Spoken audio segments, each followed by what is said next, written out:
여러분이 가장 힘들었던 달리기는 언제였나요? 대회 빼고요. 저는 작년 8월에 뛰었던 조깅이 생각나는데요. 그날 엄청 더운 날이었거든요. 평소처럼 뛰던 코스, 평소처럼 뛰던 페이스로 이제 뛰러 나갔는데 1km도 안 뛰었는데 막 심박수가 185로 막 찍고 다리도 후들거리고 막 숨이 헐떡헐떡거리고 그러더라고요.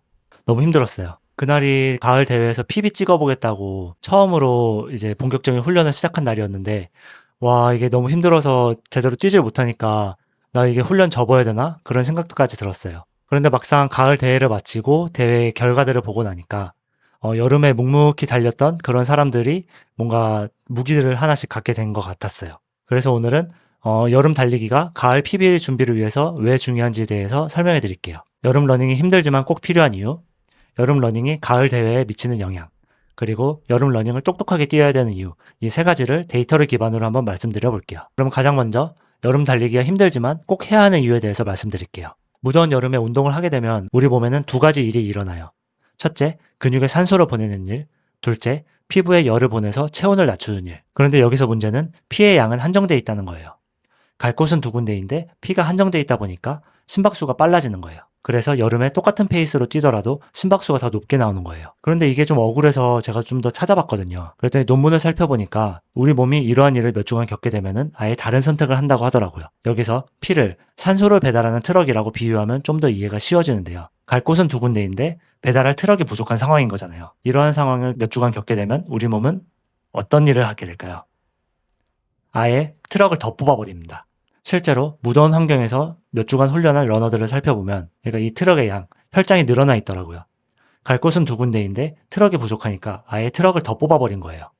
이게 결국 러닝 퍼포먼스 향상으로 이어지게 되거든요. 이걸 알게 되니까 여름 러닝이 힘들지만 억울하진 않더라고요. 여름이 힘든 건 제가 약해서가 아니라 트럭을 더 뽑는 공사 중이라서 힘들었던 거였어요. 다음으로 이런 효과가 가을에도 유지가 되는지가 정말 궁금하실 거예요. 이거 어차피 여름에만 그렇고 가을에 시원해지면 다 소용없는 거 아니야? 하는 그런 생각이 드실 거예요. 저도 그렇게 생각했었거든요. 그래서 더 찾아봤어요. 여름에 늘어났던 트럭이 한 번 늘어난 이벤트성인지 아니면 그대로 유지가 되는 건지 너무 궁금했거든요. 논문을 찾아보니까 한 그룹은 무더위 속에서 훈련하고 다른 그룹은 시원한 환경에서 훈련한 후에 같이 시원한 환경에서 퍼포먼스 테스트를 진행해봤는데요. 결과 어땠을 것 같으세요? 아마 예상하셨겠지만 무더위에서 훈련했던 그룹이 시원한 데서 퍼포먼스를 테스트해도 심박 출량이 더 늘어나 있었어요. 이거를 배달 트럭으로 다시 비유해보면은 여름에 늘려놓은 배달 트럭이 시원한 환경에서도 그대로 유지가 되면서 한 번의 심장 박동에 더 많은 배달 트럭이 나갈 수 있게 되어서 퍼포먼스가 향상된 거예요. 이거 보고 저도 좀 신기했어요.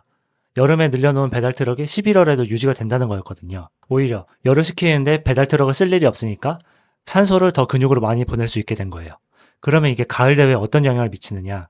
똑같은 힘으로 뛰더라도 산소가 더 많이 공급되고 그러면 우리가 덜 힘들게 뛸 수 있다는 거예요. 이게 결정적으로 30km 이후에 페이스를 유지하는 능력으로 이어집니다. 여름을 무던히 버텨낸 사람들이 가을에 기록을 내는 이유인 거예요. 세 번째, 그렇다고 무더위에 무작정 밀어붙이시면 안 돼요. 똑똑하게 운동하셔야 됩니다. 지금까지 이야기를 들어보면은 그러면은 폭염 속에서 운동하면은 오히려 효과가 더 좋은 거 아니야? 경험치 2배 이벤트 개꿀? 이런 생각이 드실 수도 있는데 절대 아니에요. 제가 폭염 속에서 운동을 하게 되면 피는 체온을 식히기 위해서 피부로 더 몰리게 되고 근육으로 가는 피는 줄어들게 되거든요. 그런데 우리는 페이스를 늦출 생각은 없는 거잖아요. 그렇게 되면은 심박수는 더 빨라지고 순식간에 최고 심박수까지 올라갑니다. 190, 200 이렇게요.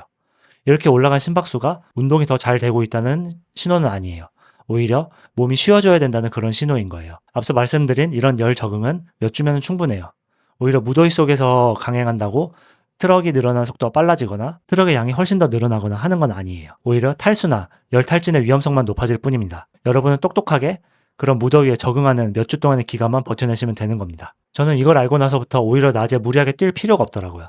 그래서 해가 지고 난 밤이나 아니면 새벽에 열 적응을 위해서만 뛰었습니다. 이번 여름의 목표는 덜 힘들게 오래 노출하는 거지 더 힘들게 버티기가 아니라는 것을 꼭 기억해 주세요. 정리하면 이렇습니다. 여름에 힘든 건 실력이 퇴보하고 있는 게 아니라 여러분의 몸 안에서 배달 트럭을 더 만들고 있다는 공사 중이라는 신호예요. 그리고 이렇게 늘어난 트럭은 11월 가을 대회에서 여러분의 퍼포먼스를 향상시켜 줄 거예요. 그렇다고 무더운 여름 낮에 뛰는 건 다른 얘기예요. 새벽과 저녁에 더위에 자주 노출되는 게 중요합니다. 생각해보면은 지금 여름에 땀 흘리며 운동하고 있는 모습을 다른 사람들이 본다면 힘들게 운동하고 있네 라고 생각할 수 있어요. 그런데 여러분의 몸속에서는 눈에 보이지 않지만 레벨업을 위한 경험치가 쌓이고 있는 거예요. 경험치가 천천히 쌓이고 있어서 레벨업 직전인 그런 상황인 거예요. 이번 여름 러닝 페이스가 안 나온다고 너무 자책하지 마세요. 지금 여러분의 몸 안에서는 가을 대회를 착실히 준비하고 있는 거예요. 여러분은 여름 러닝 페이스를 얼마나 늦추고 계신가요? 댓글로 알려주세요. 앞으로도 데이터를 기반으로 다양한 마라톤 훈련 방법들에 대해 공유할게요. 도움이 되셨다면 좋아요와 구독 부탁드립니다.